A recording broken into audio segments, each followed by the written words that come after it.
I live with both of my parents, my sister, my nephew. Yeah, it's good at home. Everything's good.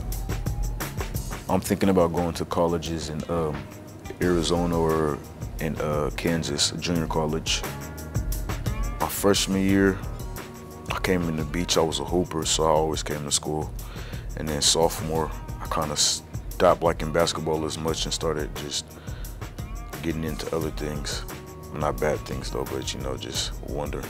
And then my junior year is when I really just kind of just stopped really going to class as much. I was always coming to school, but I would just not come to class. I can tell you in the first 2 years here, he went through some serious issues with his life. He's almost like a lot of kids, though, even without those serious issues, they'll go the first year and maybe the second year and not have any realization of there's a future after high school.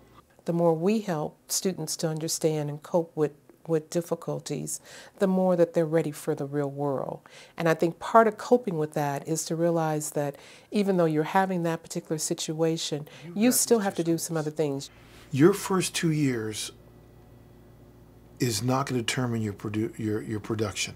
He's the kind of kid that I would meet with frequently and really try to drill into him the importance of life after high school.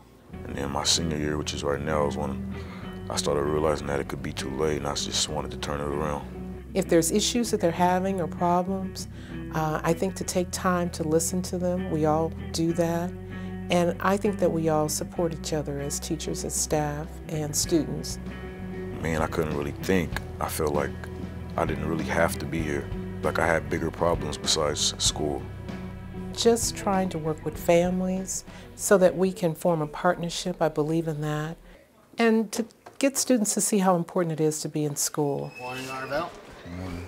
In order to be successful, in order to graduate, in order to get their credits, you have to attend classes. And so I try to work with students one-on-one. It means doing a lot of interventions. I feel like I could change, but I just feel like I had too much anger in me to change. Until then, I just looked at reality and the real life, and it's like, that's not gonna get you nowhere. During times that are really tough, it's hard to focus. As you sit in that classroom, you gotta deal emotionally with all the stuff that has occurred at home. If I can only give partial concentration, I can only go so far. Time management is one of the things that I would look at. Even though you might have a difficult time, maybe there's some home things that you're dealing with, you still have to look at, when is that paper due?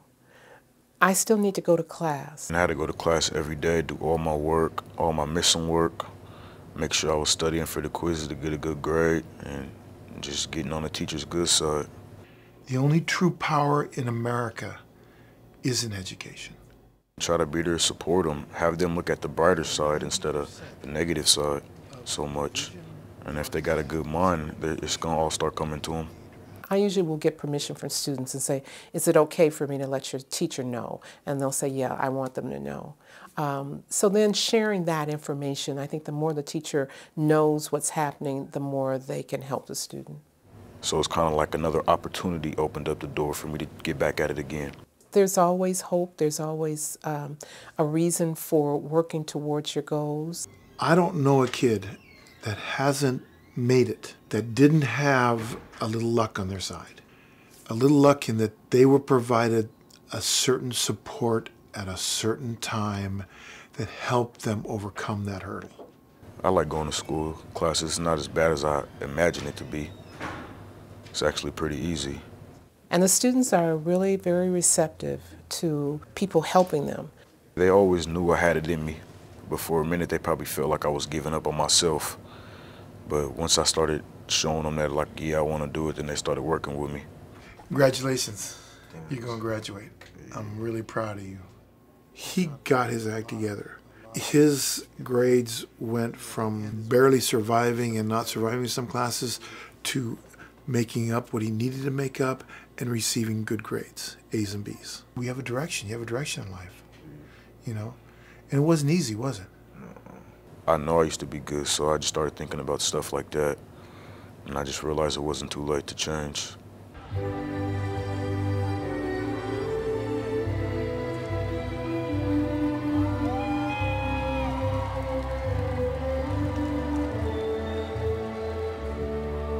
I believe it comes down to 95% of these kids that are going through issues, if given the proper support with the proper timing, will succeed in life.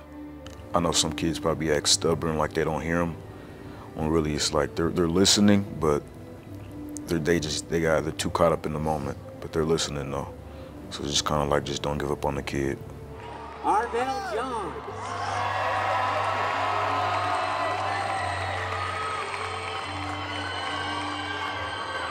I think they have helped me overcome a lot.